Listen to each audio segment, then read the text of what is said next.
Hey people, Sam here, your real estate specialist, um, helping clients looking to buy, sell, or invest in real estate. Very, very quickly, I'm doing this recording because of one thing that I did today that I'm hoping and praying that the offer will get accepted. So real quickly, I have a client that was looking for 4 bedrooms, 2 bathrooms, right? And I went to one of the open houses with my different client who was looking for a two family to invest in two family. And when we're there, the listing agent or the agent that was doing the open house is actually a rehabber. So he was the one that rehabbed that two family. So I asked him, I said, "Do you have a 4 bedrooms, 2 bathrooms rehab?" Which he said, "Yeah, I have one, which is about 5-10 minutes away from here." Right? So I waited for the open house to get done, right? I did. So we went to the property. I looked at the property and I said, "Wow, this is the perfect property one of my clients." So I called up the client.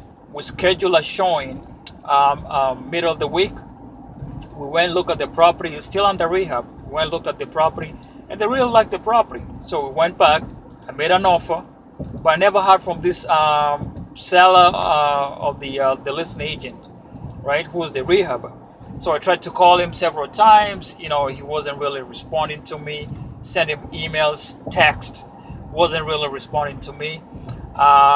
Finally, after a week, he said he's out of town. He'll be back in a week. So now 2 weeks goes by. He comes back. I started reaching out to him, and he was just, he would say something like, "I'll be at the property today. You can come look at the property." And when I asked him, what time are you gonna be there? Are you gonna be there 2 to 4, 3 to 4? The guy wasn't responding.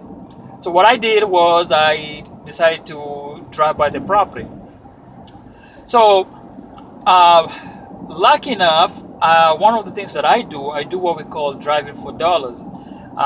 Every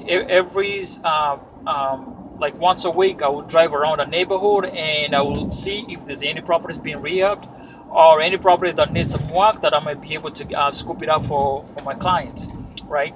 So I saw this property being rehabbed, and lucky enough, it was the same agent, same seller that's rehabbing the property. So to cut the long story short, I showed a property today, a different property for one of my clients, right? And I decided, because I still have time, I'm gonna drive by these two properties and see if the owner is still there. So I drove the first property. He wasn't there. I went to the second property. I saw somebody, a couple waiting outside. I asked them, "Hey, are you fixing up the properties?" And they told me, "Well, we're actually waiting for the agent to come show us the property." So I said, "Okay, that's good." So I decided I'm gonna hang around until the guy showed up. I actually thought the seller will show up, who is also the seller for the other property, but another agent from same office that I work with, well, let me just say same company, different office, showed up, and I told her, "Hey, I was looking for the seller, but since you're here, I'm sure you'll be able to connect with the seller." So I gave the lady, the agent, the offer. Actually, gave the lady the offer and a Gatorade that goes with that. I wanted to, it was very hot day, about 90 today, and I got myself a Gatorade. I said, "I'm gonna drink this," but I said, "You know what? I'm gonna put this as part of the offer. I'm gonna give this lady the offer and the Gatorade." And I told the lady, "Make sure you tell the seller the reason I'm giving you the Gatorade is because I know he works very hard and he needs something to cool off. And actually, this is part of my offer." So, anyways, I don't know what's gonna happen, but I believe, and I have faith that the offer will get accepted. We'll see. I'll update in a different video. So, the moral of the story: do what you need to do for your clients. Just go above and beyond. If you're calling if you're calling the seller, or if you have an agent, just tell them, just keep on pushing and pushing and pushing until see if you can get a response. So take care. Have a good one.